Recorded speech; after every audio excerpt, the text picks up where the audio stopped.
Good morning, good afternoon, good evening, wherever you are in the world. It's Louisa Munson from the Barefoot Broadcast. Now, I'm joined here today by an absolute perennial favourite of the show. We absolutely love Rick. I've been working on and off with Rick for, 13 years now, and he's come back. And we're about to do a show, which is a request from somebody in the community. So isn't that nice? So somebody wrote us a list of potential show titles that they would like to see, and this is one that we're doing. The last one we did with Rick actually was also a request from a different person within the community, so this is really quite exciting. So we're going to be talking today about opportunities for personal and global metamorphosis, and I'm sure that all of you watching have got your own views on this, and I absolutely urge you to join us in the chat room. I can see we've also got Owen watching us. I can see we've got a few people watching us already. We've got welcome back. Hi, Louisa and Rick from Owen Lloyd Martin. So yeah, please do join us. Let us know your thoughts and feelings and ideas, and maybe even your dreams for the future. But anyway, let's bring Rick on now, and let's just recap a little bit about what Rick does and who he is, and why I keep inviting him back. Morning, Rick. How are you doing? Good afternoon. Good evening. Yeah, sorry. I have to just first of all start with a bit of an apology, because Rick's time doesn't change because he lives on the equator pretty much. And obviously our clock's changed, so I gave him the wrong time. We've had a bit of a pickle, haven't we? Yes. But you've joined us. It's all a damn illusion anyway. So. Yeah, that's true. So before we actually get going with this subject, what is it you do, Rick? Like, if you were to put yourself, I know you're not going to put yourself in a nutshell, but if you could, can you just tell us a little bit about you and, like, why do you think I keep inviting you back week after week? Well, I don't think it's my bald head, that's for sure. Well, in a nutshell, I've run about 7,000 hours of my own retreats here. And I've been a life coach for just on 50 years now. Yeah. So I've come across a lot of pain, a lot of trauma, a lot of joy, a lot of awakening with people, and facilitated one retreat every month for about 10 years. And in that, garnered a lot of wisdom and a lot of experience, a lot of knowledge, not only from my own research, but from hearing and assimilating from others. Yeah. So these days I'm a writer. I've stopped running the retreats, but I'm now writing about all those years of experience. Basically, probably the topic would be becoming more conscious. Yeah. And my writing is under the sort of title, The Oracle of Consciousness. Not that I am the oracle per se, because I think we all are, but that's a title that these articles are running. Yeah. So that's it. Simple. That's it. Yeah. So that's it. I can go home now. Oh, wait a minute. I am home. And one of the things I like about you so much is that in the length of your life, you've had ups and downs and swings and roundabouts. It's taken you to live in lots of different countries. You've got involved in different religions, haven't you, and philosophies, and so it's not that you've followed one path. You've actually been quite broad, as far as I can see, and I think you bring that. That's my appreciation of you, I think. Yeah, well, I had a natural curiosity living on a farm in England, running through the woods and along the canals and in the ponds. It stimulated a curiosity to know about life and know about things, and I've always questioned. I am the penultimate conspiracy theorist because I question things with my critical thinking. Yeah. So I gave up the title of conspiracy theorist and replaced it with truth seeker. Yeah. And that has been all through my life, I wanted to know and I wanted to uncover the truth about things. So it's Yeah. been a wonderful journey so far. I really like that title of like truth seeker, or the idea of truth seeking, because people really do use the idea of conspiracy theorist. You know, it's not used as a badge of honor, is it? It's used to put somebody down or to ridicule them. You know, I always think, well, if I called you a reality denier, or you know, that would be equally as rude. You know. I don't know. There's all these labels. Anyway, we've got some more welcomes coming in. Thunderduck is saying bon dia. Morning, T-Duck. How you doing? We've got Jenny Ann Slater joining us from France. So we've got people joining us from France, England, Portugal, and who knows where else. So everybody is welcome here. So this is a massive kind of topic, isn't it? Opportunities for personal and global metamorphosis. With sort of idea that it starts with us. Where do you want to jump in? Are we going to look at personal or global? Do they fit together so tightly we look at them together? How would you like to look at it? Let's start with the word metamorphosis. Oh, okay. And because there's a lovely parallel there with what's happening in nature, as opposed to, or in alignment with what we are doing as human family. Mm-hmm. So we all know about the caterpillar that crawls along the ground and into the cabbages, and just before it goes through its transformation, it gorges itself 3 times its body weight, and then hangs upside down, solidifies its body, and the caterpillar knows it's dying. And the analogy there is a lot of the old ways that no longer serve humanity are now dying. They have to collapse. They're not sustainable. But in this quantum soup that the caterpillar is dissolved into, in the imaginal cells, there is a spark of life. And for the caterpillar to emerge from the quantum soup, I like to call it, it starts to develop as a beautiful butterfly, and eventually pushing itself out of the chrysalis to fly freely, shining its beauty on the world. I think that's such a lovely analogy. We are copying the metamorphosis of the butterfly, in as much as we as human beings have gorged ourselves on materialism, consumerism, food, everything that we've had in excess. And there are those that have little or nothing. Of course, they're not gorging; they're surviving. But where there's a modicum of finances available, we have new phones and we have new clothes and shoes and things like that.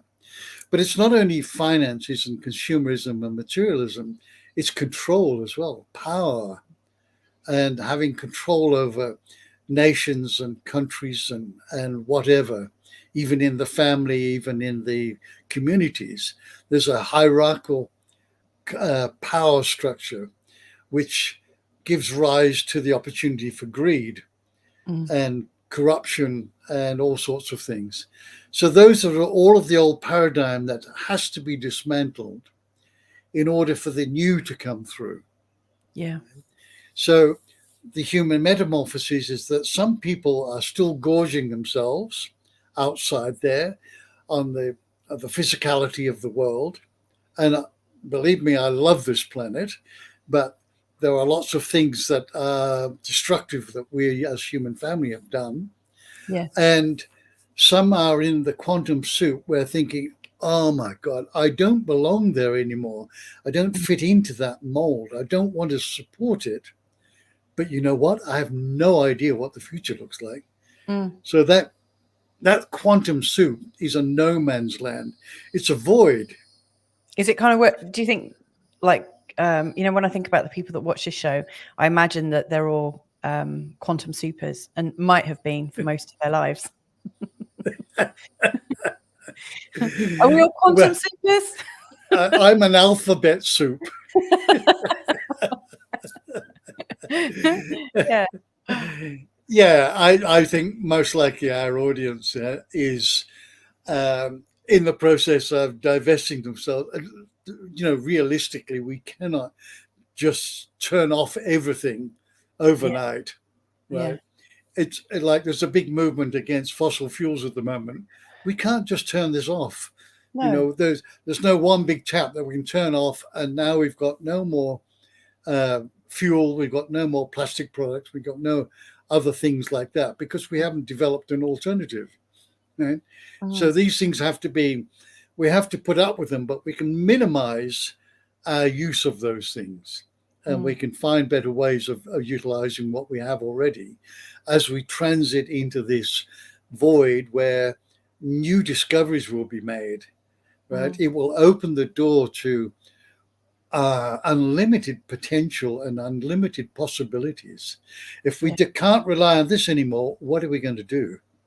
What is an alternative?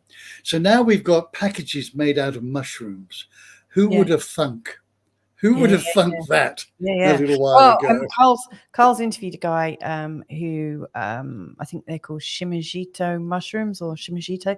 They're developing batteries out of mushrooms. And coffee out of mushrooms. They're using mushrooms to do all sorts of fun things. I got a few questions. So, like in this metamorphosis, the old is dying away, and we're all going through this butterfly moment. And I see that reflected in other things, like in like composting. I love compost, love getting my hands into the soil and stuff. And whatever dies away, it changes its shape, it loses its shape, it dissolves, it crumbles, it dries, it desiccates, and it becomes part of something new. And in that, thank you so much. In that, sorry, I've just been given a coffee. Come on, familiar cat, go away. I'm going to have a slip too. Cat. Yeah, too. And in that sort of broken down state exists the raw potential for something to grow, including some seeds. But I think it's full of sort of a magic or an energy for something. It's potential is what I see. And so, and I look at things like kombucha and all these different cultures, and like you say, the mushrooms. If they're given the right environment, they will continually reproduce themselves and die back the bits that don't work, and they're continuing to evolve all the time. So I do see that there's a truth in that in life, and I do agree with you that there are probably some people who are going through their quantum soup a bit faster, some people who don't need to go through it, maybe, who knows.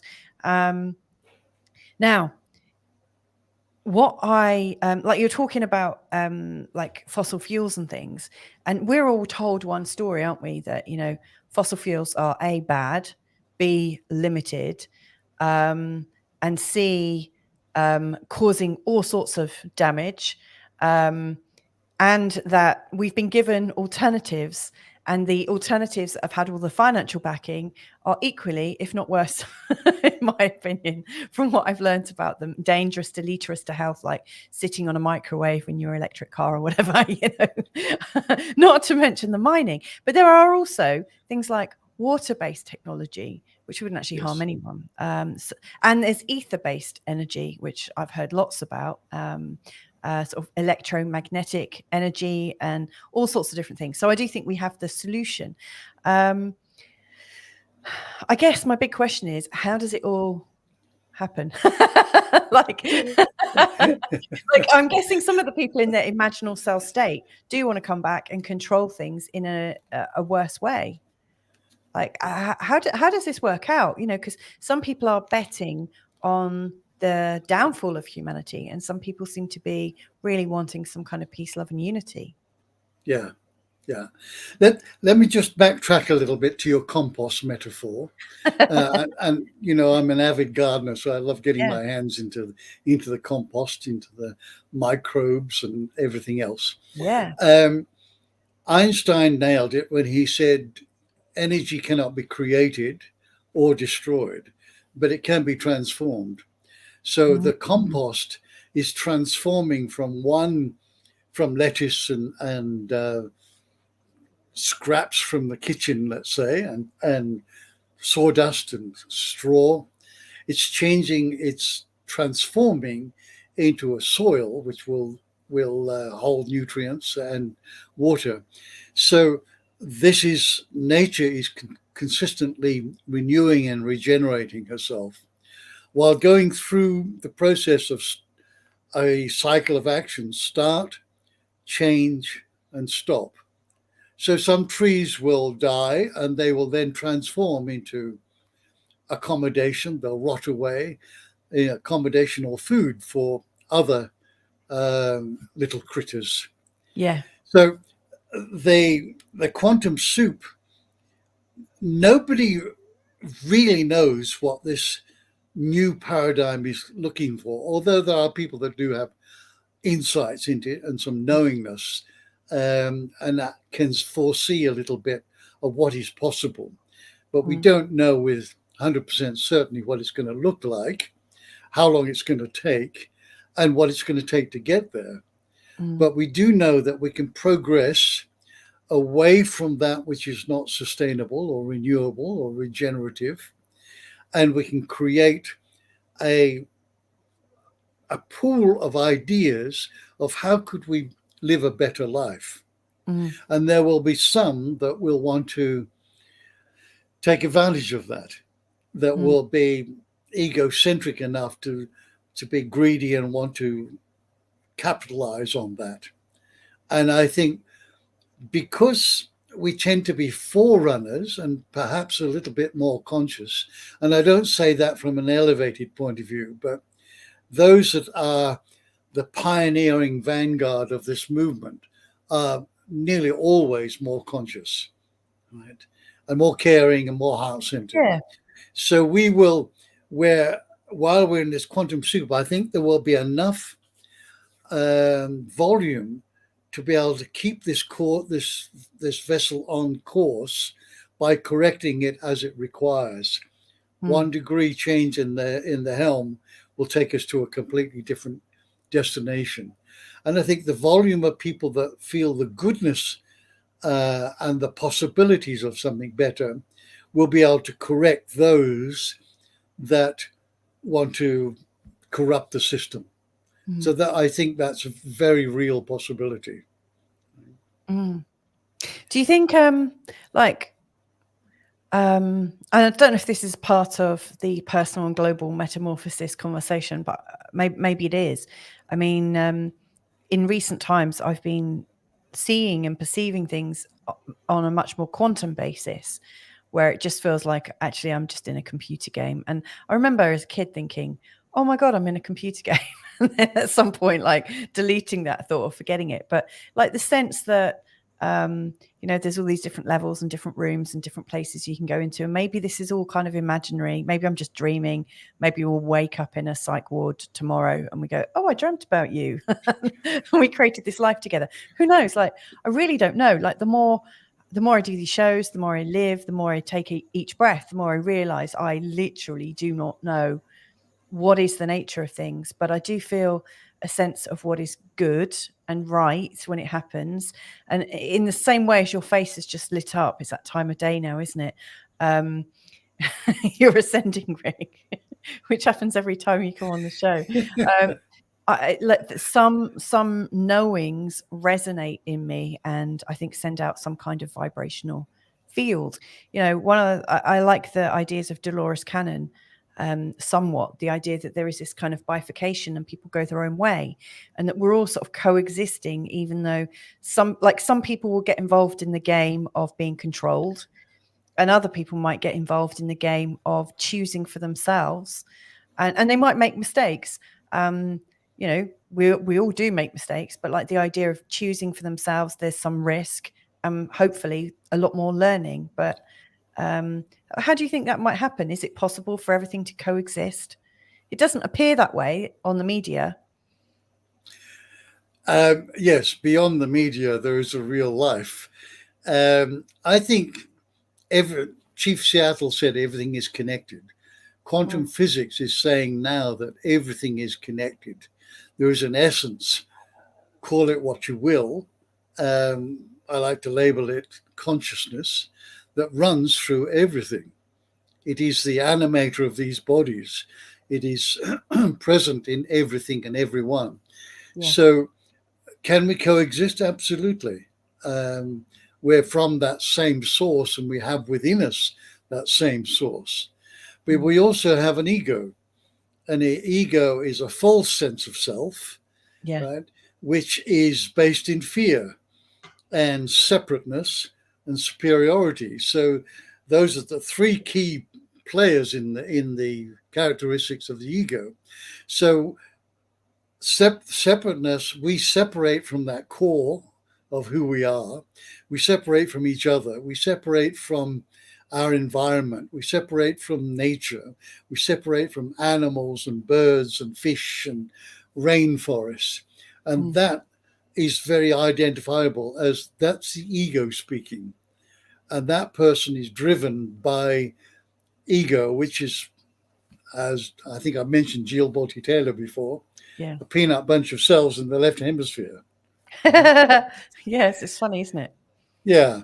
So we need to identify the ego as being a false sense of self. And it shows us what essence, why it's there, is to show us what we don't want. I don't want to be afraid. I don't want to be separate from anybody. I don't want to be superior. I don't want to be judgmental. I don't want to be cynical. I don't want to be a victim. I don't want to debase myself. So if I don't want that, what do I want? Right? And that's the whole purpose of the ego. It dwells in duality. So it's part of this game, whether it's a computer game or a holographic universe. It's part of it. So the Dolores Cannon idea, like, that we might go our own ways, doesn't seem maybe as likely, because it's judging everything, isn't it? It's saying, oh, that's good, that's bad, that's good, that's bad. And maybe it's a bit like, being at Harry Potter and there's a sorting hat, like a cosmic sorting hat, and we kind of sort ourselves. I don't know, but you're right. I think it's possible for us all to live together, although it doesn't look very possible. I've been reminded, like that during the First and Second World War, whilst it's called the World War, or they are called world wars, we have the idea that everybody was involved and that everybody suffered. And there would have been people that had no idea that it even happened. That there would have been people just like living in villages in Europe even, that just would have been quite unaware of it, and they'd just be going about doing their own thing. And I'm pretty sure the recent phenomenon of a pandemic created lots of turmoil for a lot of people, but there would have been lots of people that were kind of unaffected by it too. Yes. I don't know what else I was going to say there. We've got a comment coming in. It was just more of an observation. I met several inspiring families during summer who provide community enhancing opportunities, educating their children, generating abundance. Beyond the media, the real innovations are unfolding. So that's Jenny. Jenny came from France, where she's been living for quite some time, and came for a bit of a trial in Portugal. So she came to experience a different aspect, and we actually met up, which is very nice. Hello, Jenny. Sometimes we have to move around a little bit and look a little bit deeper to find other inspirations, I guess. Yes. It comes under the heading of interconnectedness. Ooh. The ego is about separateness, right, and fear and superior judgment. The opposite of that is interconnectedness. When we see ourselves as part of the whole, a fragment of the whole, that everything is interconnected. And, in the 60s, we started developing communal living, and there are intentional communities. And as Jenny's embracing there, communities of people that see better ways of doing things and want to do it as a group. As an interconnected group, be it a small group. But those groups are in touch with other communities and harvesting ideas and elements from them, so that it becomes a world wide web. There's a good idea. just like a spider's web. Yeah, well, I mean, it's interesting you say it because like I see the web as being really helpful in like so many different ways. I can see it's really helped to advance, I think, maybe the degradation of human intelligence in lots of respects. I saw this charming little video that I shared on Facebook today, which was a BBC. I'm not a big fan of the BBC, but it was like a BBC clip from 1970s, and there was a school teacher interviewing his class about how much pocket money they get and what they spend it on. And it was really lovely. These kids were really articulate in a way that if I thought of a comparison, like, you know, a comparable age and what kids might say nowadays, it was absolutely different. Like the consciousness seemed very, very different towards money, towards each other. They were spending money together for their pets, for their friends, for their family, and they were also saving. They had all these different ideas, and it seems very, very different. And of course, the internet has helped to share new ideas and new codes of conduct. So that's one thing that I've seen, is that it's a possible degradation of our potential and intelligence. But I also see that it's this, without the internet, I may not have even come and met you in Bali. Yes. Yes. And I wouldn't have been able to research things, and I wouldn't have been able to share information that's slightly different and connect with other people who are different thinkers. And without that, I think it has actually created more of a split than maybe existed before. It's maybe emphasized that people who want to maybe indulge have more opportunities to do it, and people who want to learn and evolve have more opportunities to do it. I don't know. Yeah, that's more of the duality, isn't it? Which we can expect, because we're living in a dualistic multiverse. But we've never been so connected ever in the past. So, and now AI is going to connect us even more, right? The positive side of artificial intelligence, anyway. So the younger generation are millennials and Gen Zs and Gen Alphas now. They're more connected than we will ever be. I can remember writing aerogram letters, which is that one page with sticky bits on it. Right? It's a one page with sticky glue on the sides and top, and you write on it, and then you fold this in and stick it together. Oh, and it will stick together. So it's not an envelope, right? And that would take weeks to get somewhere and weeks to get back. Yeah. And now, if we haven't got a reply on WhatsApp in half a nanosecond, go into a flurry. It's true, isn't it? I think we were quite relaxed. I mean, I remember my mum and dad, we'd go on a holiday, and the first thing they would do, we'd maybe spend a day to get acclimatized, and then we'd walk to the tobacconist, buy some postcards, and religiously send postcards to everyone that we knew. And buy the stamps, and then hopefully by the end of the 2-week holiday, they'd have received the message that we were having a lovely time. And I used to send letters. You know, I had love letters rather than love texts. You know, as a young woman, they were quite glorious days, weren't they? Yes. There's something really nice about the sort of timing of it. You know, we weren't expecting things to be instant. I do think that when we meet up with people, you know, we had to be our word. Like if we said we're going to turn up somewhere, we had to do it, because we couldn't not do it. There was no way to contact people. That's right. And that's really changed the landscape, hasn't it? Yeah. So let's get back to our metamorphosis. The final segment of the metamorphosis is that the butterfly flies free and shines its beauty on the world. This is the building of a new earth, a new human family, new ways of being that are much more conducive to the interconnectedness of everything. Right? And so we become more respectful and honoring of the earth and all of the components of it. We find peace and harmony. And this is sounding more like the age of Aquarius as it sprouts out of my mouth. But but we don't know exactly what it's going to look like. And there are pioneers, vanguards pushing the parameters of ideas out there. Nikola Tesla was a wonderful example. And underneath the radar, just quietly getting on with setting up systems and equipment that will power the new generations and the new world that we're pushing for. But in order to get there, how do we get there? We need some tools for this. Yeah. And as you rightly said at the beginning, it has to start with us. And this is the journey of direct self-inquiry. It should be very apparent to us at the moment. If we look at the Middle East and we look at Ukraine and Russia, that if you melt all these things down, at the base of it is a lack of consciousness, right? I would say so, yeah. Yeah.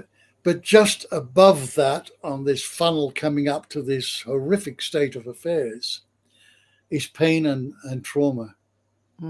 This is the driver of wars, of disputes, of family feuds, of hate and rage, of school shooters.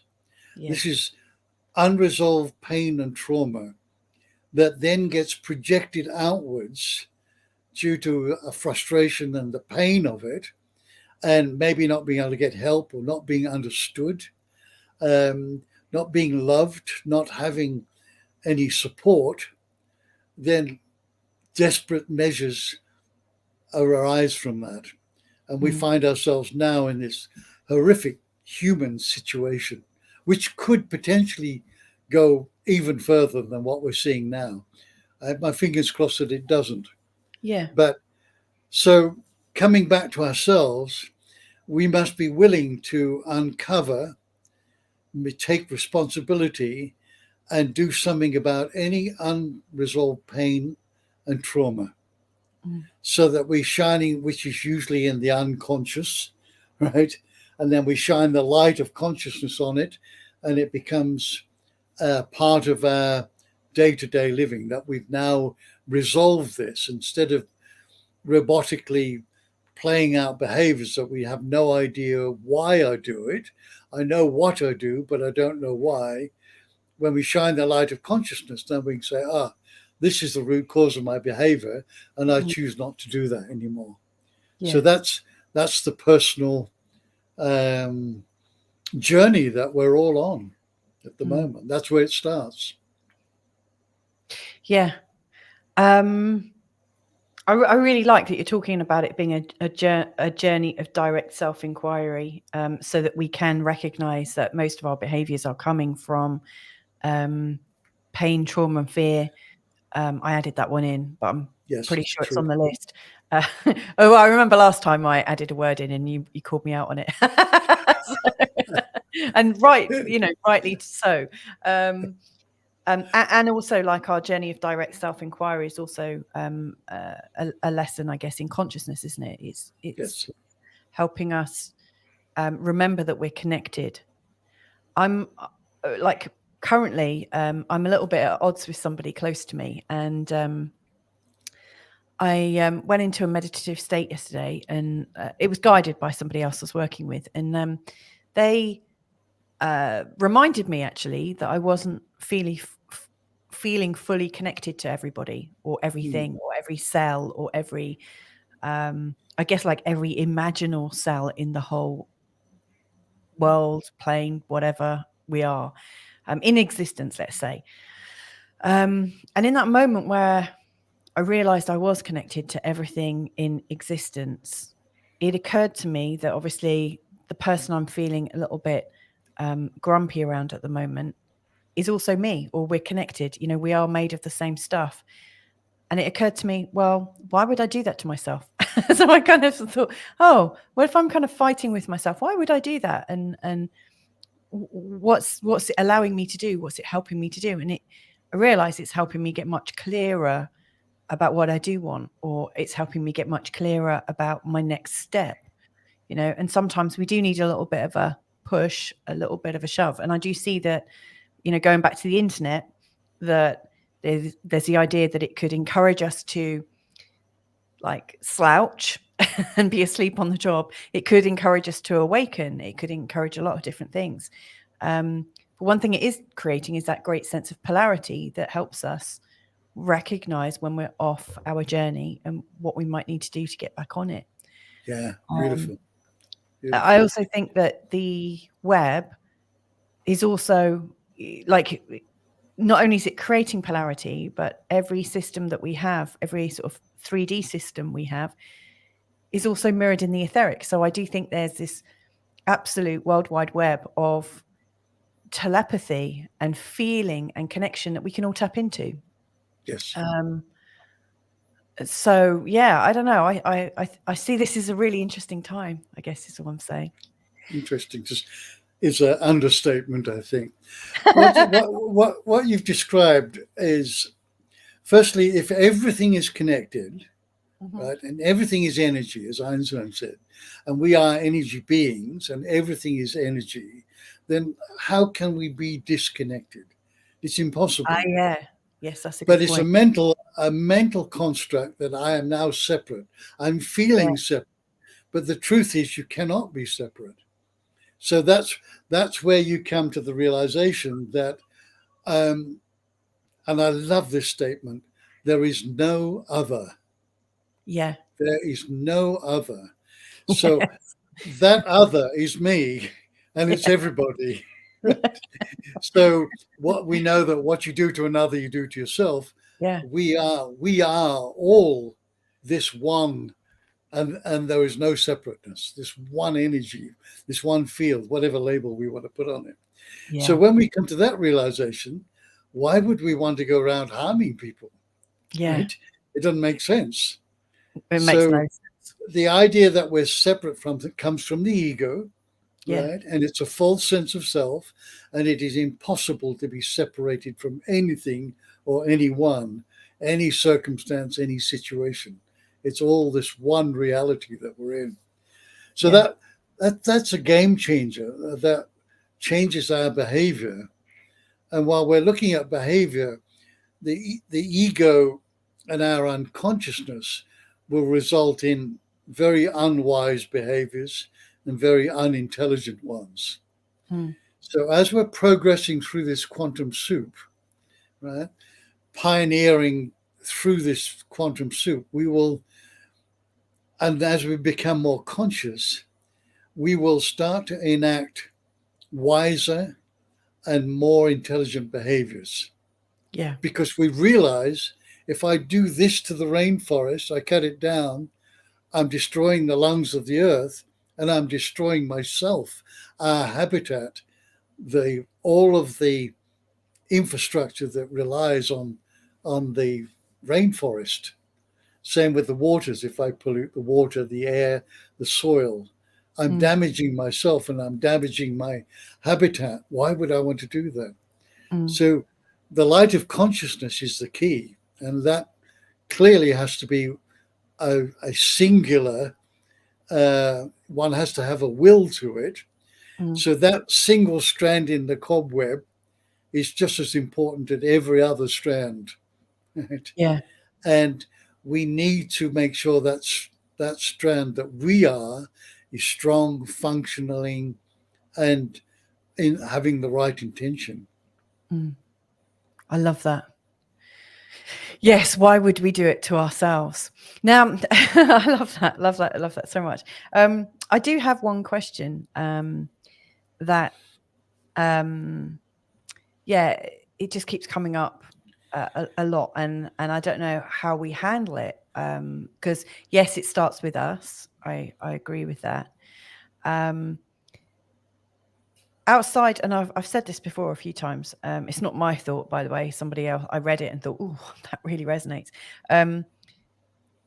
There appears to be like left, right. There appears to be conservative versus liberal thinking. There appears to be narrative following versus not narrative following.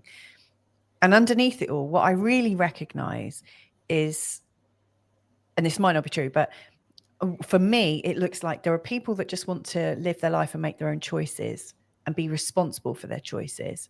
And then there are people that want to force a way of doing things and because it's the right thing to do.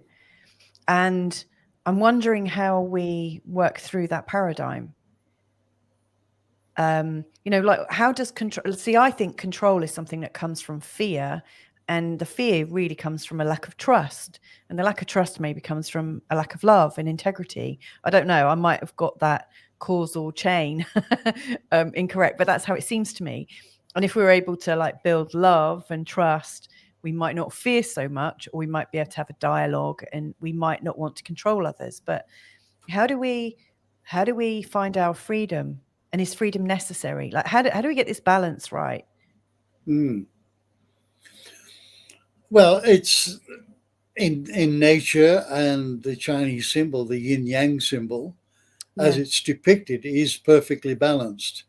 The shadow and the light, with a dot of the opposite in each. So what we're doing is all the time, nature works at trying to bring a balance. That is a very natural thing. And so we're reducing the extremes of one side and trying to find a middle ground that is workable. So we would, in a really truly conscious society, we wouldn't need laws. We wouldn't need policemen. We wouldn't need traffic wardens.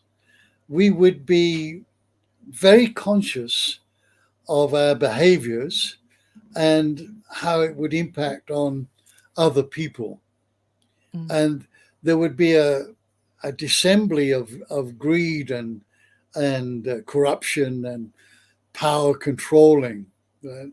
So that we would have this opportunity to bring about a balance. Now, I'm not saying this is going to happen overnight, but conscious people would be working towards that. And as we reach critical mass of conscious people on this planet, we will be demanding, perhaps that's not a very good word, we will be practicing what is the opposite of what is being done. Right? And then we will be rebellious. We will be civilly disobedient. Well, we've seen this with Gandhi and others like that. We won't want to go across and follow something that is destructive to the whole. Right? And it will take conscious people, brave, courageous people, to step out. And this is where we're being called upon now. We're being called into action to be able to become more conscious and create this new life. The Hopi Indians had it right. I've said this before. All of their decisions and actions would calculate what impact would this have on 7 generations ahead. Right? Yeah. So it's hard to fathom how we're going to get there when there's so much of the shadow on the planet at the moment. But because of the media is being controlled, right? And there is a war on consciousness. We don't hear about the other side. Yeah. Right? It's all grassroots now, right? So we don't get to have the mainstream news telling us about many people had awakenings through ayahuasca, or many people want a different form of governance. We're tired of the disparity between the rich and the poor. You don't see those sort of programs except for alternative media and Gaia TV and a few of those others. But that's what we'll radiate to as our source of information. And there's a massive awakening happening. It doesn't appear to be because it doesn't get any mainstream. Doesn't get any airtime. Airtime. But there's a massive awakening. And I'm personally seeing it with the people that come through here. Just, and you described it, with some of the younger generation. They carry more consciousness than we did. Yeah. We've got a question from Jenny, actually, that kind of is in line with what you were just saying. I do feel we have reached the critical mass point on Earth already. It is this vibration that escalates the breaking down of old paradigms. It's almost like the enzymes in the imaginal cell soup. Maybe the consciousness, the changing consciousness at the moment, the rising in consciousness or the awareness of consciousness is like a catalyzing enzyme dissolving parts of governments and stuff like that. And so, we could be in that painful stage of feeling all of our structures being eaten away. Yes. Eaten away is very good, because I'm thinking straight away, the consciousness is humanity's immune system countering the disease.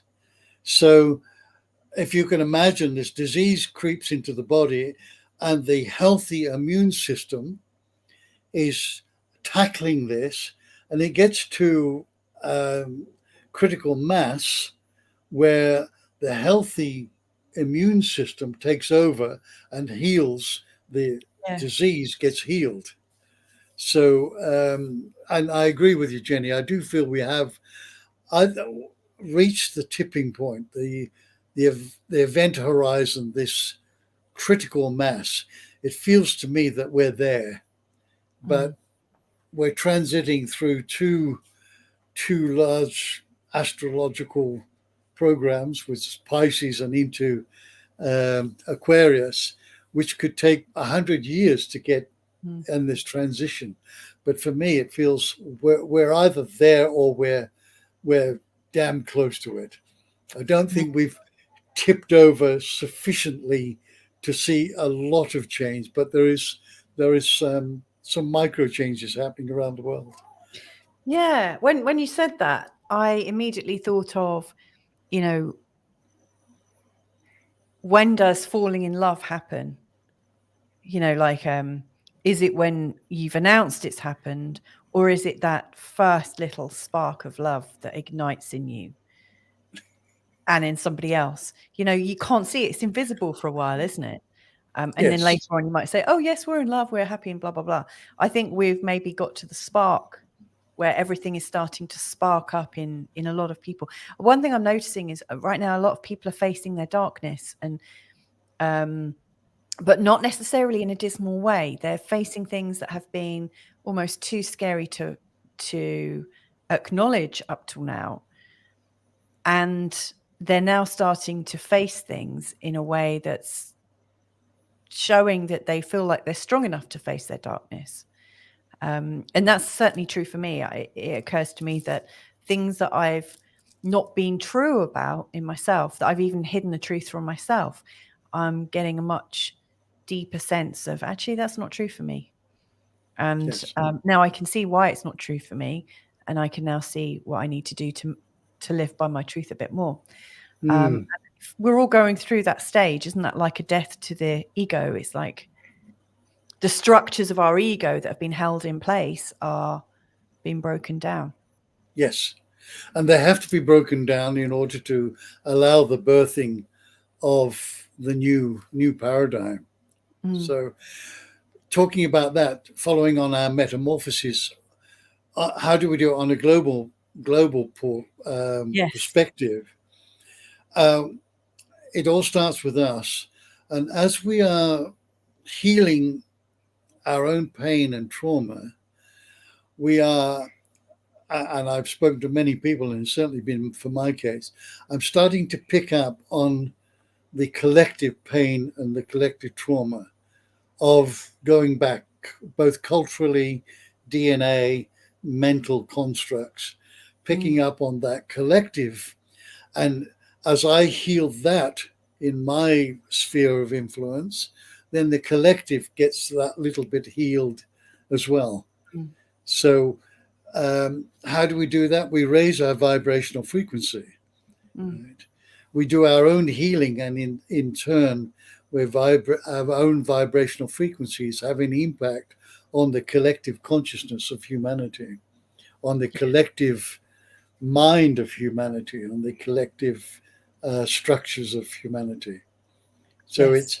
it comes back down to us, and we can do something if we have a passion, or whatever modality that we have, whether it's yoga or breath work or sound healing, writing, doing podcast, Mm.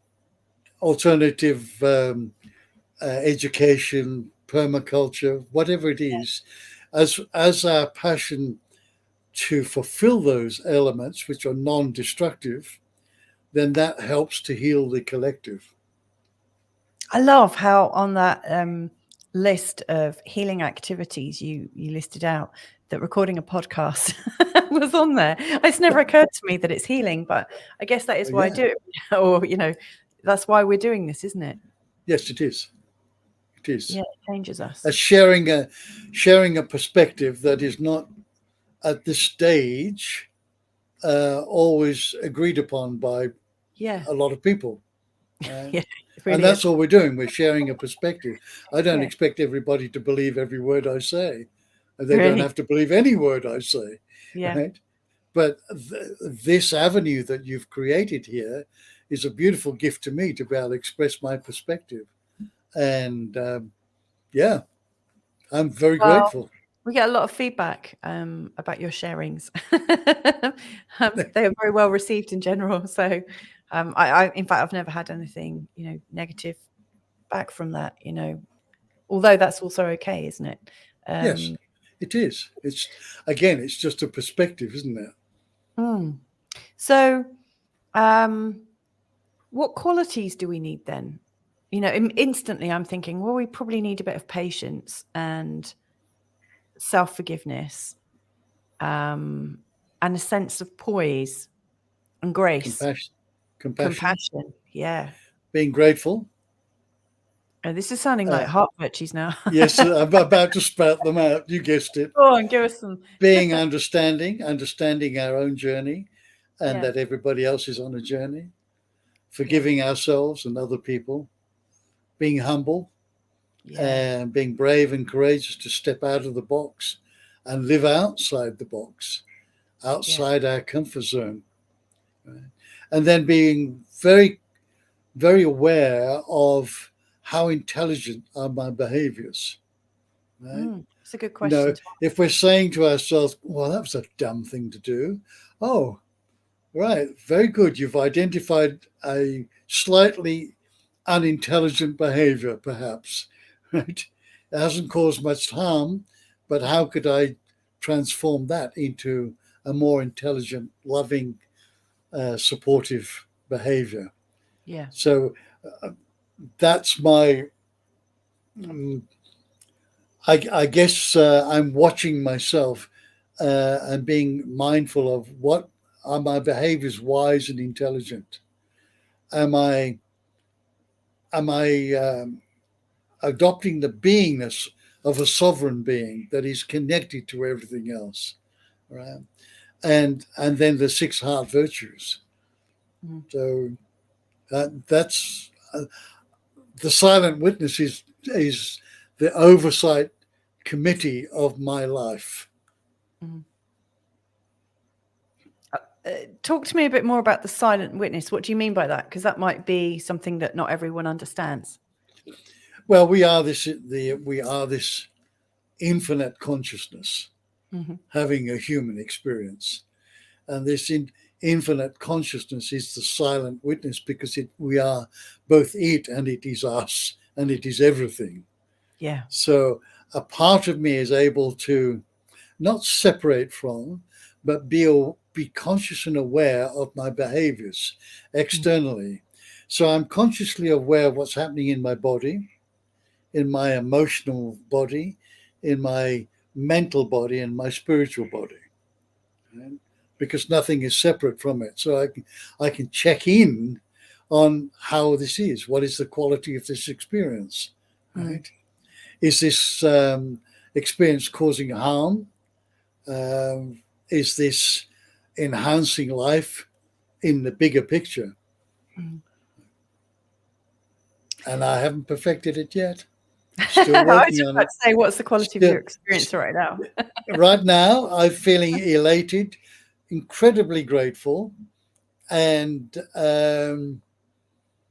it's a two-way street. So I'm often picking up stuff that is new to me as I'm speaking, because I've got this Yeah. opportunity. You ask a question, you pose a scenario, you say something, and there's something that comes through me straight away that I probably may have not have enunciated in the past, or I've got more clarity on it. Yeah. That's exactly how it happens with me as well. Excuse me, I just dropped my pen. Hang on. Ah, well, don't, long as you don't drop the mic. Yeah, well, thankfully it's one of these special arms. Jenny is saying, patience, not quite got this one yet. And he's also saying, and just accepting the behavior without judging, just observing. That's something I struggle with as well, Jenny. Yes, I It's think we very all do. fly off the handle, isn't it? And to hang on, that doesn't work for me. But Yeah. I call it radical acceptance and radical surrender. yeah, Accepting the reality that we are experiencing in any one moment, right? And there's a lot of reality that we could be really opposed to at this yeah, stage. We are being encouraged, manipulated into taking sides, right? Right. Especially the conflict in the Middle East. Which yeah, side are you on? In fact, my kids came up to me and said, Dad, we've been learning about Hamas and Palestine and Israel at school. What side are you on? And I said, I'm on the side of peace, darling. That's all. And how did they? They had never thought that there was an opportunity there to spread peace instead of taking a side, which makes looking for one side is right and the other side's wrong. This is the work of the ego. This is what the ego loves getting its teeth in. I'm going to make you wrong and I'm right. Yes. Right. And so I don't want to go down that track. Right? I have opinions. I have been a supporter of Palestine having its freedoms for many years. But right now, I'm not sitting on the fence. I'm observing both sides are in extraordinary pain and trauma. And it's being enacted out, projected out on both sides. Right? And so I advocate for peace. Yeah. Right? Beautiful stance. Yeah, I've seen a lot of pain in my feeds, like my Facebook feed and stuff. People, from both sides of the equation of the conflict, like saying, if you aren't supporting this, I don't want to be your friend. And I understand where that comes from, because when you feel like you are in a conflict, and you feel like you don't have support, it's very difficult. And yet, I think I stand for peace, and that can't be found by taking a side. That's right. Thank you for So helping. you imagine if all of the protesters and everybody suddenly decided, we're not going to take sides, we're marching for peace. And we're going to surround our political structures and demand that you cease sending arms to here or there, supporting this or that. We want peace. We want a ministry of peace. There are all these warmongering departments in armies and military, and yet we need peace on this planet. Yes. Yeah, and I guess showing up for the possibility of it. I mean, there will be people that say, "Oh, but peace can't be found because this has gone too far here or that's gone too far here," and I guess you aren't advocating for one way of being, but the possibility of peace. When you stand for the possibility, it it becomes possible. Like, we don't always know the answers. This is one other thing that I'm noticing at the moment, which I think is probably playing into the personal and global metamorphosis. And this really fits in with the caterpillar analogy, when he's all sort of cocooned up and in his imaginal cells. I realized I was drawing something in my life to a close in terms of a project that I've been working on. And immediately when I was thinking I was ending something, I was looking for the beginning of the next thing. And for the last 2 years, actually, I've been looking for the next thing before I can end the first thing. A bit like how some people go from relationship to relationship, like they don't stop one until they've got the other in place, lined up. I've never done that, but it's not I like to give myself a good space between relationships, but obviously I haven't afforded myself the same thing with projects. So I was waiting for this new project to be kind of come into its inception before I could let go of something. And actually this week I realized I need to create the space for it. I need to create the possibility for it. And to do that, you have to let go completely of what you've had and then sit there and or maybe not even sit there, but just say, okay, I'm in allowance. I'm in a state of receiving. I know this will happen at some point, and I'm ready for everything to collaborate with me. And that's all you need to do. And then soon after I had that thought, I had this great idea, which I think is going to be my new project. But I think it wouldn't have happened had I not said, okay, I need to just let go and not know the answer.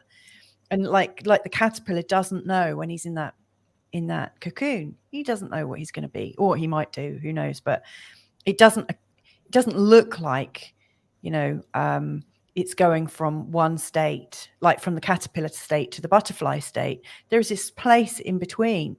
I'm sure there are lots that don't make it, Yes.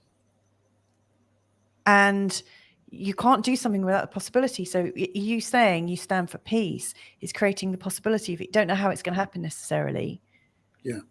But until you let go of the conflict, you're not creating the space. Yes. Sorry, that just occurred. I don't know if that's beautiful. And I had a thought about it. If we take the infinite symbol, infinity symbol, it has no beginning and no ending. Yeah. So how do we transit in a seamless way from one project to another? Well, we wind down activities in this one and start kicking off ones here. So there doesn't necessarily have to be a gap. No. Right? We are just creating instead of being full on, we're winding down here, but we're now starting to build up on this one. So it becomes seamless because we are infinite. Yes. We're following. Right? I like that. It's like a tiny pause, which could take millennia, or it could just happen in a blink of an eye. Yes. Yes. Wow. Wow, I love that. We've got a few more comments, and we're coming to the end now. Or is it just the beginning of the next show? Well, there's no beginning and no ending. So. Exactly. So Jenny's saying, the joys of being human, Louisa. We've been programmed to accept duality as part of our experience from an early age. That is absolutely true. I'm so grateful for today's show. I've not commented. I've just taken everything in. Thank you, everyone. Much love to you all. Owen, you know what? Thank you, Owen. Whether you write or not, I think we all feel you. Like everyone that's, I mentioned it on Facebook actually today, whether you're watching or commenting, I a bit like the double slit experiment, like in quantum physics, when you're being observed, everything changes. Like maybe I need to actually I can't remember how to explain the double slit experiment. You know what I'm talking about though, don't you? Like the quantum entanglement thing. Yes. Anyway, I think just you showing up and being part of it changes probably what comes out of mine and Rick's mouths. So you were part of it. Yes. Thank you so much. We are quantumly entangled. We are entangled. And Owen, I feel your presence. And and I feel a lot of other presence as well that is making up this energy ball that is being created here. Mm. It's And lovely. we'll never know how different it would be if other people had shown up. But and talking about people showing up at different times, Siri's saying, "Hi, you two, late entrance, but time and place doesn't exist. So here I am. It all starts with yourself. Indeed, we are the children of infinity." Siri, what a Indeed. breath of fresh air you are. Thank you. This is somebody joining us from Norway. So thank you so much. And Jenny is saying, thank you so much, Louisa and Rick. I felt chatty today. Big love and hugs. So Thank you. Same back. yeah. Any final thoughts on this, Rick? I mean, we could probably carry on talking about this another time as well, you know. Well, just to top it up, we need to identify if we have pain and trauma that's unresolved, because that's going to affect our behaviors. Right? And then lifting our vibrational frequency by shining the light of consciousness on our behaviors and our activities, and then consciously choosing to be of value, to value our values of integrity and honesty and openness, and be open and receptive to what is possible. What is possible? Wow. We know there's lots of stuff that hasn't worked, and we're in the quantum soup, we're birthing this new paradigm, constantly asking what is possible here. And that gives rise to hope. Where there's no hope, there's hopelessness. Yes. And that's not going to change anything. No, That's it's stagnant. That's stagnant. That's lack of movement. But when we start asking the question, what is possible? And what could I contribute to that? Yes. Now there's movement. Now there's some traction. And the more of us that do that, the faster we will change the conditions on this planet. I really like that, because you just gave us a 4-step plan. And if you don't mind me just paraphrasing quickly, you explained it beautifully, but it'd be quite good, a bit like, you know, how people have asked for your 6 heart virtues on a meme or something as a takeaway. So the first thing you said was, do we have pain and trauma? So looking inside to identify where we might have pain and trauma. Then 2, lifting the light of consciousness, shining the light of consciousness, lifting the veil, shining the light of consciousness onto our pain and trauma, so that we can see it and choose to release it, or whatever we need to do. Then 3, choosing our behaviors, choosing intelligent, wise behaviors from that place of consciousness. And then 4, your 4th suggestion was being open to what is possible. Yeah. That's amazing. Thank you. No, thank you. And I thank you. Jenny's saying, I needed to connect with kindred today. Oh, bless you. Oh, well, we're here. We're all here. Thank you so much. And Siri's saying, woohoo! Thank you. Big hearts. Thank you, Siri. So, another great show. What are we going to talk about next week, do you think, or the next time we meet up? We could go through the 6 heart virtues if you want. Yeah. Okay. We sort of put that on the back burner a little bit, so I'll be happy with that. Yeah. Okay. Join us in a couple of weeks. Couple of weeks. In two Wednesdays time, and Rick will go through his lovely 6 heart virtues, which we've mentioned in many of the shows, but they appear to underpin absolutely everything. So stick around. Thank you so much for joining us. On Friday, I'm being joined by Jeff Granville from Seattle and Helena Chintu. I've had them both on my shows before, and we're going to be talking about quantum consciousness, I guess, and healing and somatic trauma release techniques. So hope to see you there. Rick, thank you so much for today. I really, really appreciate it. And thank you for accommodating me, even though I hadn't, communicated the correct time. Thank you for making yourself available. It's always a joy and a pleasure, and I'm deeply honored and deeply appreciative. So thank you. Excellent. All right. Well, thanks for joining us. Catch you another time. And lots of love to you wherever you are in the world. Stay blessed and see you real soon. Bye for now. Mwah. Bye-bye.